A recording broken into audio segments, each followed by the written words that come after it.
Well, guys, it finally happened yesterday. The Bedbug Mar-a-Lago. You ever see the movie Argo? Mar-a-Lago, fuck yourself. Yes, Mar-a-Lago was raided by FBI agents. We were made aware of that yesterday afternoon into early evening, I believe. Wasn't clear why they immediately were there. Still reading Reuters just 30 minutes ago. Not fully clear, though. The National Archives and others have claimed that there were all sorts of missing sensitive documents. We know Trump took many of them to his home. Some of them were confiscated back then, but apparently he had a safe. I don't know if it's a man-sized safe like Dick Cheney. My guess is his combination was something along the lines of 1, 2, 3, and 4. But somehow, through the KFC grease and everything else, they're trying to sort of open his safe. They got in. We don't know yet what they took out. What we do know is, of course, Republicans lost their ever-loving minds.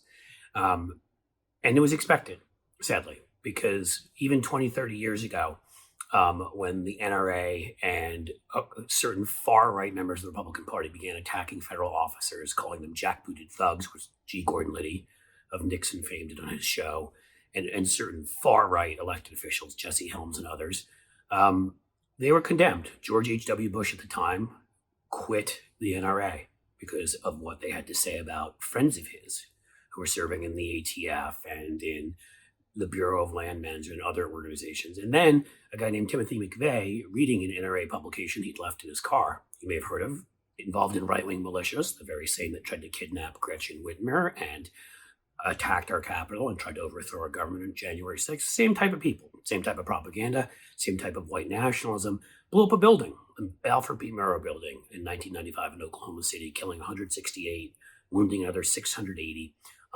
blowing up a block, basically. Oh, yeah, and there was a child care center inside. They murdered children because they're just so pro-life. This is what we're dealing with right now, because from the wimpiest of pronouncements, the Marco Rubios and the Rick Scotts and people who said this is an outrage. This is like what they do in Latin American countries and in Russia, which Rick Scott might know because he's allied with Russia, as is his entire party, and have benefited from them. They should have said this is what they do with, in countries like Hungary with Viktor Orban, the guy we just had to speak at cpac, the guy that Tucker went over and interviewed and kissed up to, the guy that Donald Trump endorsed. They're fascists. I don't know what else you need to know. The worst of any of them so far that I've seen, Carrie Lake, called for open sedition, for banning the federal government from Arizona in what's reminiscent of the Nullification Act of 1832, if you want to look back in time, a predecessor to the Civil War, when you had the likes of John C. Calhoun wandering his old ass around, racist, slavery-supporting ass, and after the war with Mexico, opposed the Wilmot Proviso, which would have said that there could not be slaves in new territories. He wanted them. This is all so very reminiscent. Carrie Lake is saying the federal government is not, she's saying right now the federal government is not an entity that they need to listen to. They do. It's in our Constitution, and she's openly calling for resistance, which is going to cause violence. Again, we had what happened with Gretchen Whitmer on January 6th. But you remember that what was it, the Conservation Center out in Oregon, that the Bundy family, the Al Bundy family, idiots, ended up going and occupying. Of course, none of them got shot and killed like an African-American driving their car on the wrong street at the wrong time. But when they went to Cliven Bundy, which again, another made-up name, these names have to be made up. When they went to his land, I believe it was Nevada, they literally had rifles pointed at federal officials. This is the kind of thing that will get people killed. There have been so many more plots we don't have time to go into. A plot by an ally of the late Don Young in Alaska, who ended up going to prison because they had plans to kidnap federal judges and federal officials and murder them. We know there was a federal judge murdered this year.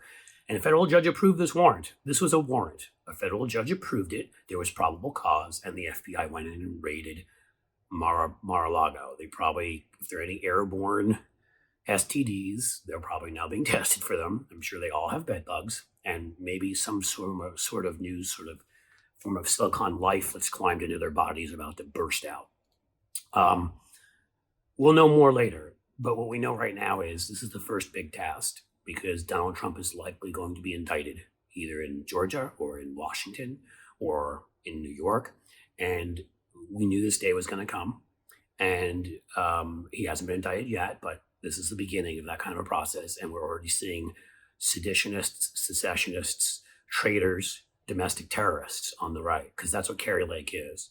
And that's what the people like her are. I haven't read enough of their statements, but you can bet that moron Tudor Dixon running in Michigan saying the same damn thing. You can bet incumbent governors in numerous states. I'm sure Greg Abbott, who climbed aboard, what was the Jade Helm conspiracy that the federal government had troops in the area there because they were going to take over Texas or something about 4 or 5 years ago. Yes, I'm sure that we're looking at that. DeSantis already made his comment, but the hilarious thing is DeSantis would have been, as governor, likely given notice it was coming. And my guess is he was laughing all the way to, in his mind, the 2024 Republican nomination. But, you know, this is going to be a big moment of the Democrats needing to step up and message and push back, stand up for the rule of law, stand up for the Constitution and the principles of this country, because Republicans right now just believe that Democrats and any minority they don't agree with are the people that should be arrested for doing nothing. I mean, remember, lock her up? They had nothing on Hillary Clinton. Nothing close. I mean, again, email server. She got investigated for that, by the way. This dude took private documents and stuffed them into his safe with old KFC greasy bones and Ted Cruz's manhood, whatever else he keeps in his safe down there. Where it's the beginning, so prepare. I hope we don't see acts of violence, but they're speaking out, and we're going to need to speak back just as forcefully. Thank you for watching, guys. Please subscribe. We've been growing so rapidly. I'm so appreciative. As I've told you all, the sound is going to get better. We're getting a whole sound system and everything so we can deal with some of the issues we've dealt with. But I love that you're here. I love that you're enthusiastic. Please keep commenting and keep liking, or don't like if you don't. Tell me what's up. As you've seen, I'm open to constructive criticism about all of this. And let's hopefully make a difference.